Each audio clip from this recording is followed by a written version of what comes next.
basic premise upon which a successful marriage is built is the willingness to change and make the necessary adjustments to make the relationship work. Okay? Myth number 4. We're getting more excited here. When we get into the marriage, we often believe we know how to love. I won the heart of this woman. I know how to love. Okay? But sometimes, you forget what you did before the marriage, after some years in marriage. You're not doing anymore what you were doing before the marriage. And now you're wondering why your marriage is failing. Okay?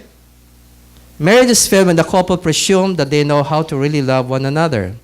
The majority of married men and women do not know how to rightly love a person of the opposite gender because most do not understand gender differences. Okay? The truth is, love has a language. And you have to learn the language well. And besides, what Gary Chapman wrote, his best-selling book is entitled The 5 Love Languages, right? I'm going to quote from that at the end of this lecture. The 5 love languages. He discovered that people perceive love in different ways. They feel love in different ways, not the same. But let me tell you this, because of the gender difference between men and women, men tend to speak a different language of love than women do. And when we speak a man's version of the language, sometimes our wife doesn't feel love. Because that's not her language. For example, very common complaint.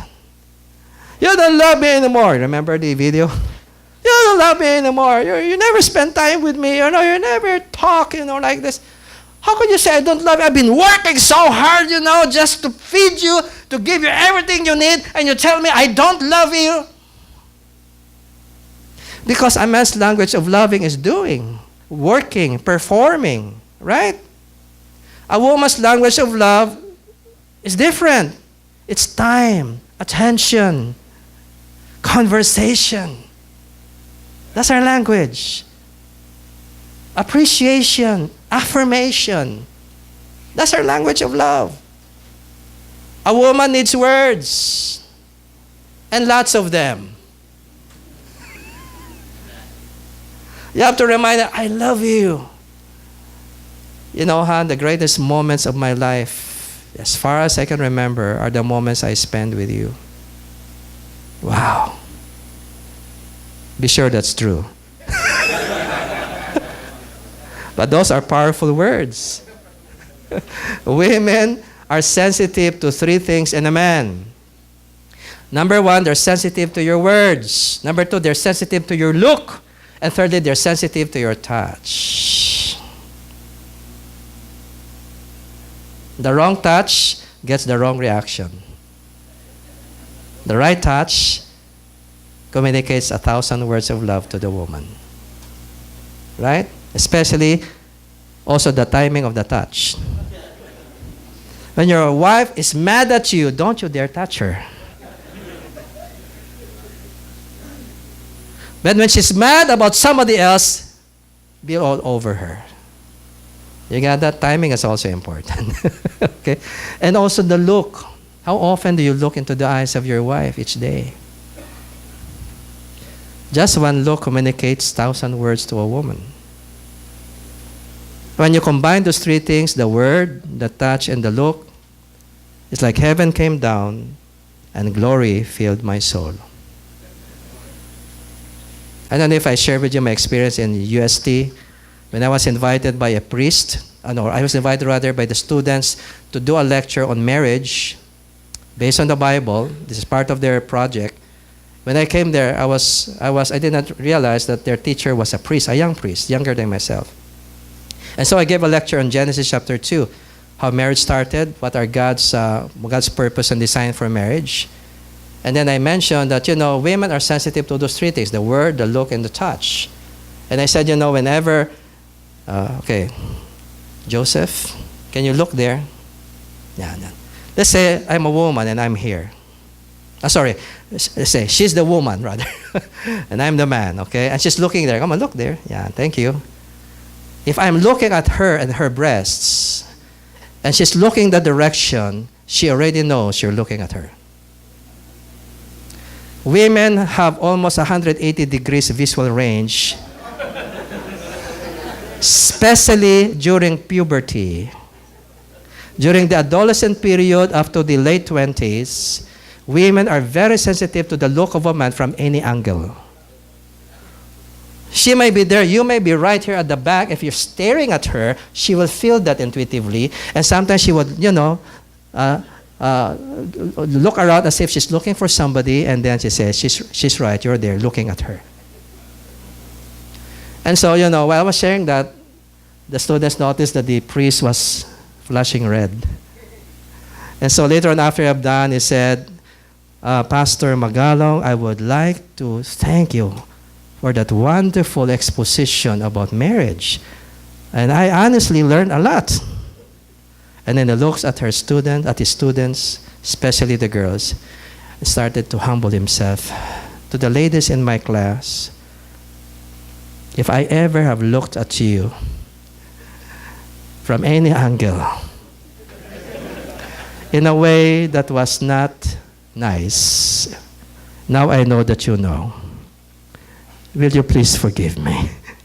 And 3 of the girls were screaming, yes!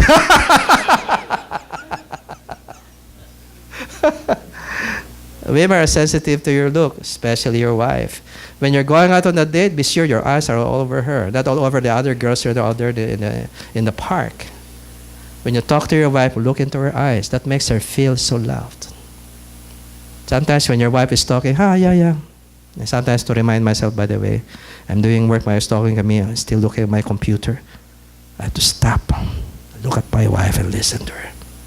That's her language of love. Eyes. Okay? Love as a language. God has designed man and woman uniquely to reflect 2 dimensions of God's image on earth, the functional and the relational. I shared this with you in our topic, How to Love a Woman, remember?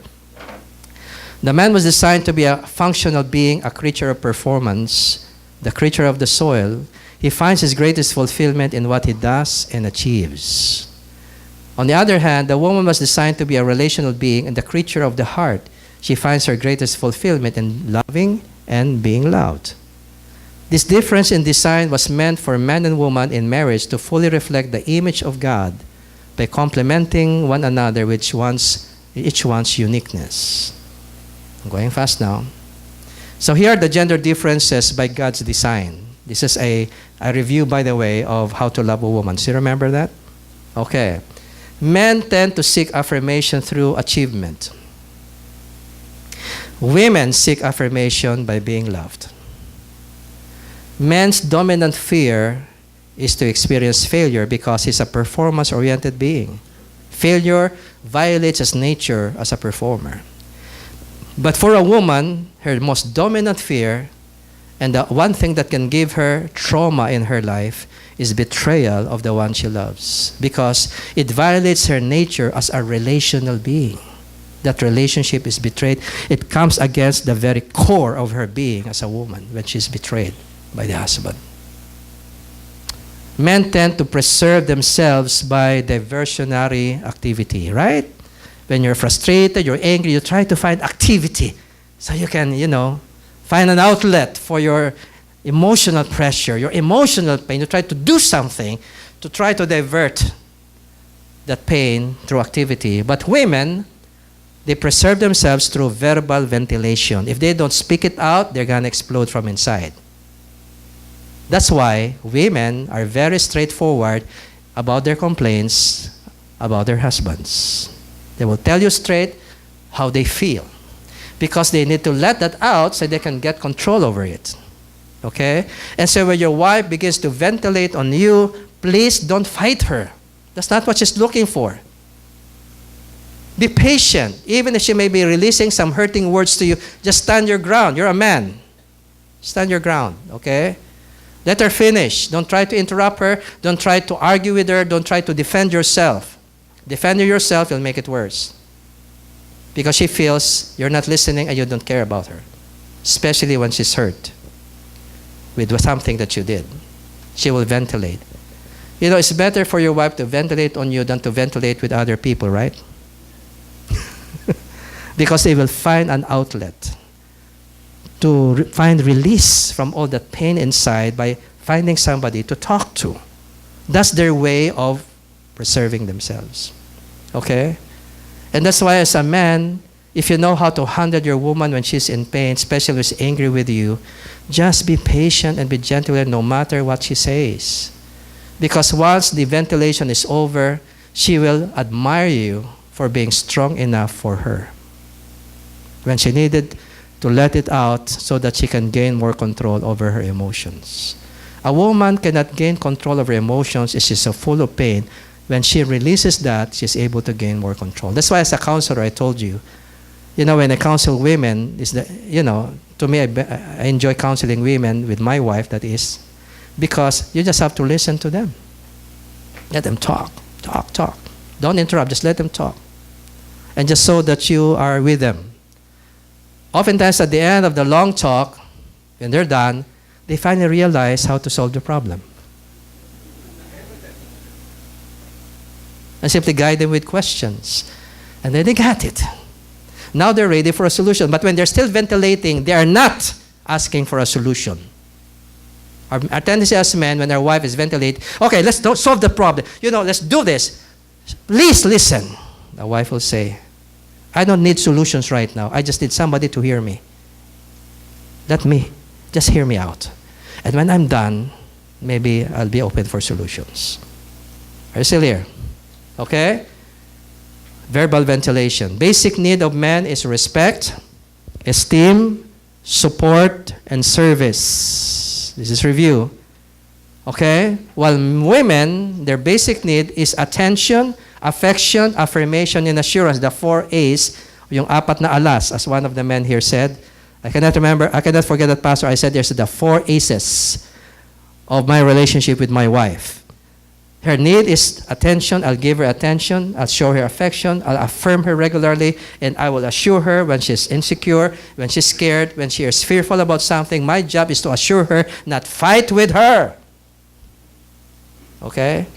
When women are complaining to you, sometimes what they need is not a fight, but your assurance. Your assurance. Because that's what they need at that moment. Okay? Attention, affection is expressed through the word, the loving look, and the loving touch. That's affection. Affection is also shown by giving gifts, surprise gifts to your wife. Affirmation, verbal. Do you say thank you to your wife when she gives you a nice cup of coffee? Do you affirm her when she cooks something really well? Do you affirm her for, washing your clothes regularly?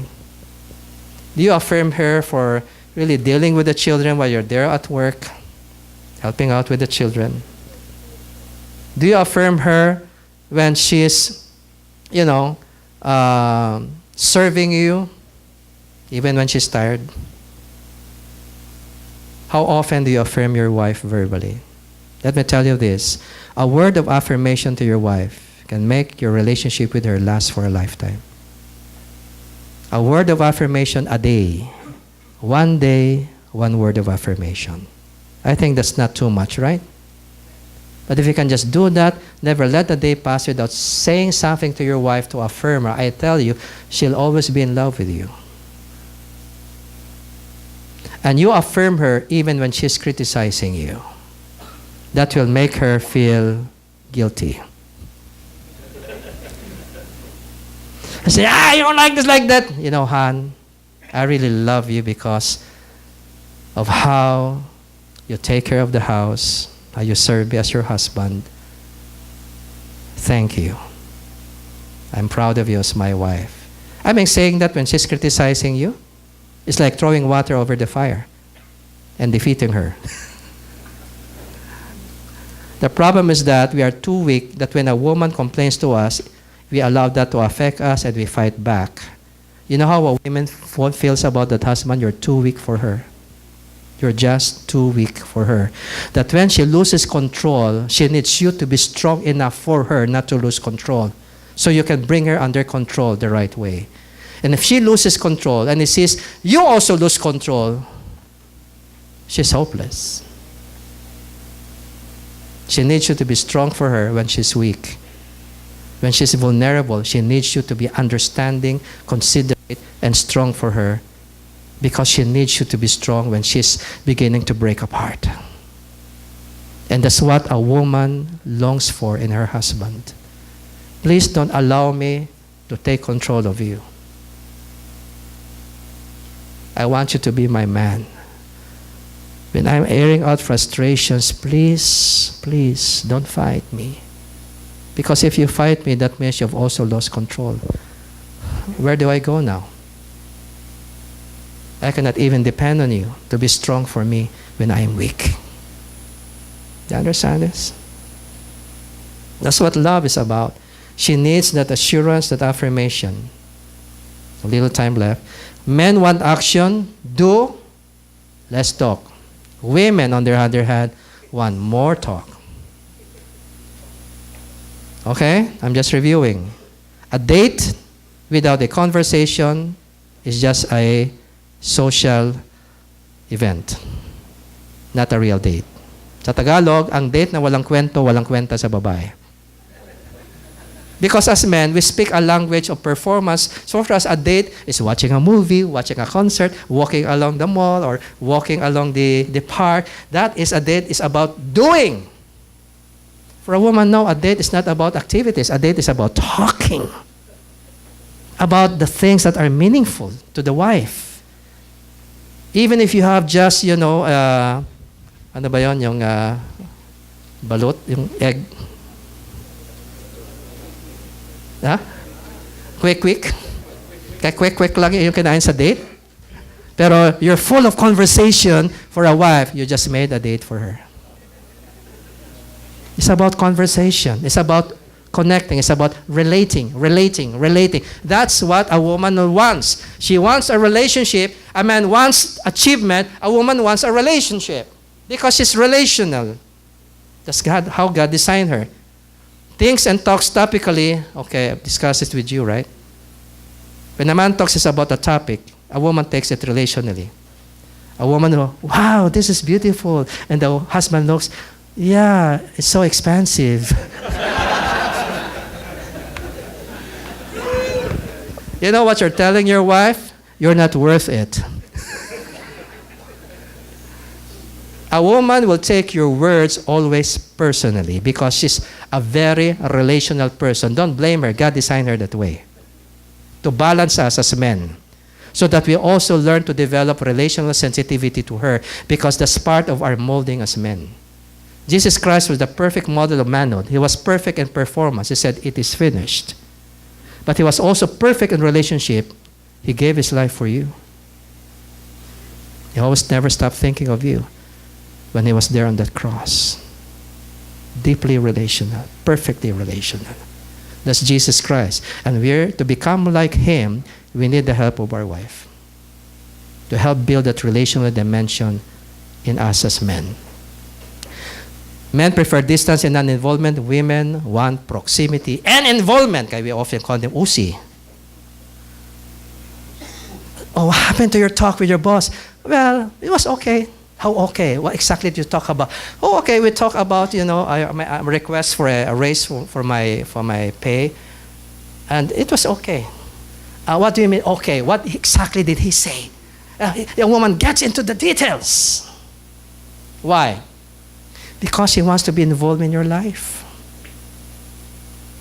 Because she wants a relationship. A relationship. That's what a woman longs for. That's why men value privacy because we want to, don't to talk about everything to my wife, right? We don't want to talk about everything that I'm doing with my wife, but the wife wants you to talk about almost everything. Because she's a woman, that's her love language. If you keep sharing with her what's going on in your life, she feels so happy because she feels that you are having a relationship and that you trust her in that relationship. She values intimacy. Men are driven by the need for significance. It's always our ego that's important. Women are driven by security, emotionally secure. And if they're not emotionally secure, that's when they become a test to the husband's patience. Women perceive things rationally. Women perceive things intuitively. That's why if you're making a decision, don't forget to consult your wife. Not everything can be seen by reason. A woman's pakiramdam sometimes can see consequences before they happen. Even when you're denying you're not having an affair, your wife can feel through you. That's intuition. Okay? And so, Gary Chapman, 5 Love Languages, Men's Edition. These are 5 languages of love shared on both genders, but as men, this is applicable to our wives. If you want to make our wife feel love, you have to speak their language. And that includes words of affirmation, quality time with her. For a woman, listen to this, happiness is being together. For a woman, happiness is being together with her husband. Okay? Receiving gifts, that's where they feel special. Acts of service, serve her in the home, help her wash the dishes, help her where she's cooking. Do some acts of service to her that makes her feel so loved. And also physical touch. Give her lots of touch and embrace. Never let the day pass without hugging your wife before going to bed. She needs that. That's her vitamins every day. That's vitamins to her. Words, touch, and look, that's vitamins to a woman. Okay? And so, a wife's nagging is often the product of her upbringing. I'm just reviewing this for those who were not here during our topic on how to love a woman. A wife's nagging is often the product of her upbringing and triggered or aggravated by lack of attention, affection, sensitivity, and assurance from the husband. When your wife is nagging you, please don't blame her as if she's the only person responsible for what's going on. If your wife begins to nag you, you better ask yourself, where am I failing my wife? Okay? If ever you fall into adultery because you have a nagging wife, one day you will see your wife in that other woman. If you do not change, because if you're not giving her attention, affection, affirmation, and assurance, that other woman will one day start nagging you too. The problem is not in the woman, the problem is how you relate with the woman and your wife. You understand this? A guy went home, saw this beautiful flower on a pot and brought it home. And because it was fresh, he would love to water that flower every day. But somewhere down the road, because of the business and the work, he stopped watering the flower, and soon the flower started to fade and smell bad. And so he said, useless flower, threw it away, bought a new one. Started, watering it every day. But later on, because of the business of life, she stopped watering and then started to, and said, useless flower, buy another one. And then the same thing happens. Where do you think is the problem? The flower or the one who's taking care of the flower?